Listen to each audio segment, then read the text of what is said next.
Hey YouTube, this is Southern Purple One, and welcome to Boots on the Ground. Let's get right into it. The debt in the last couple of days has only gone up about $2.2 billion every day, so that's good news. I expect Tuesday, Wednesday, Thursday will hit another spike. Top U.S. Air Force commander said that the U.S. stockpile of weapons are critically low, dangerously low, and there's no short-term solution to this. He said that he urged NATO allies to think seriously about their stockpiles, and it's probably not going to get better. It's going to get worse as they continue to give stuff away. He has not ever seen it like this, even during the Cold War. It is not good. They are saying that the cluster munitions are being used over there. And that is directly a result of not having enough conventional artillery shells. A recent survey by Redfield and Wilton Strategies for Newsweek found that among those aged between 25 and 34, 44%, and these would be millenniums, which are typically that age, favor criminal charges for people who use the wrong pronoun for others or so-called misgendering. So they are considering this to be a criminal offense and definitely an act of violence if you purposely misgender someone. The U.S. has provided Ukraine about 100 Bradleys. I think the number could be closer to 109, but let's just go off of 100. Open sources indicate that 34 of these have been abandoned, damaged, or destroyed. Most of these losses appear to happen during the early days of the Ukraine counteroffensive. So about a third of the Bradleys we gave them are out of commission. This comes from MK, our reporter in Australia. It says apparently mortgage stress is causing suicides in Queensland. Queensland's man killed himself with a gas bottle. I think it was an LP gas bottle. Also destroyed his house after mortgage stress when his mortgage jumped from $1,200 a month to nearly $3,000 a month. So people are very much being stressed, and when your mortgage jumps from $1,200 to $3,000, not many people can afford that huge increase. Israel is preparing for a multi-arena war.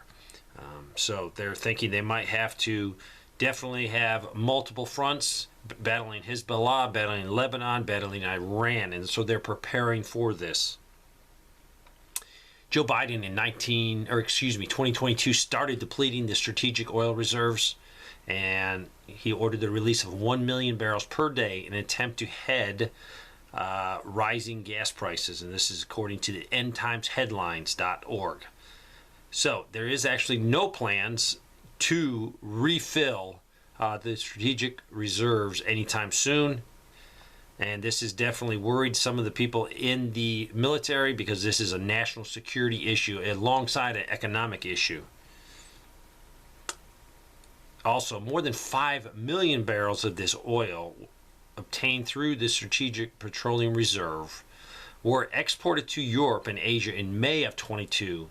And during this period, people in the U.S. were paying about $5 a gallon for gasoline. This definitely contributed. This gas should have been, if it's going to be taken out of the Strategic Petroleum Reserve, it should have been at least released to Americans so we could benefit. I put this up there as a critical problem if we go into a conflict.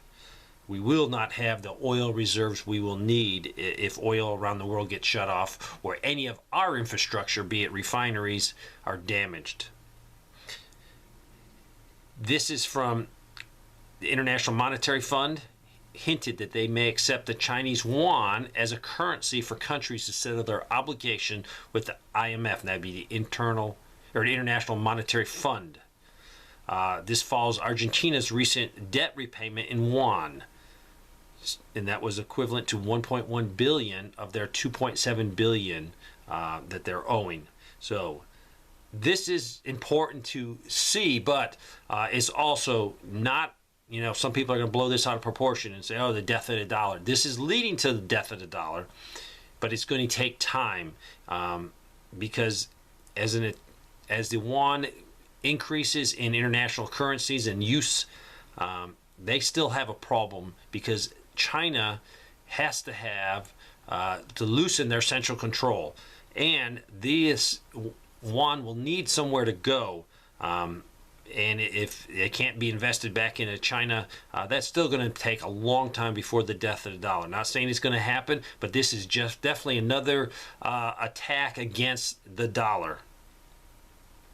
This person says, we live in West Texas and have cattle.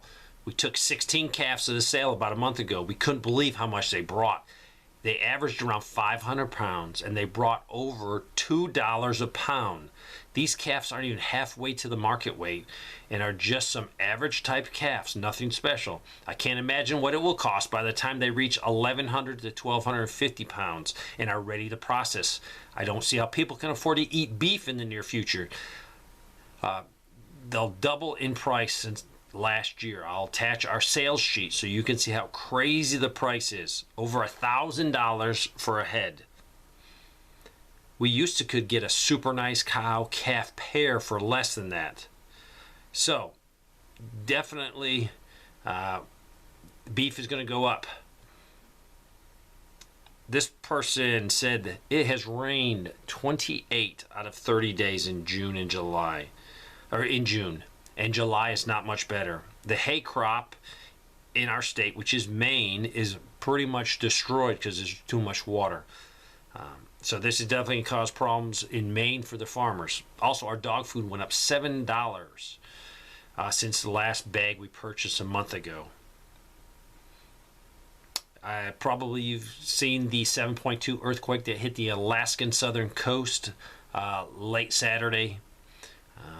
Tsunami warning was issued, but no serious damage from some very small tsunamis, and really it was just increased waves.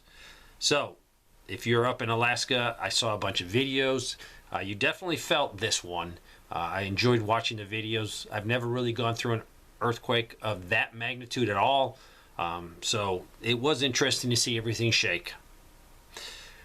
This person said, Thursday, we paid our car off. It's not much, but I feel like a huge weight was lifted off my chest. I couldn't have done it without God's blessing. So, that's something positive to end here. When you do pay off your debt, you definitely feel different. You feel relief knowing that if something happens in the economy, that debt is paid and clear. So, advice, please start working on some of your debt. Get your small debt knocked out if you can do it quickly in a few months. Dave Ramsey has great principles that you could use to get out of debt. So check into Dave Ramsey if you need some help. But keep prepping, keep preparing. Thanks for watching.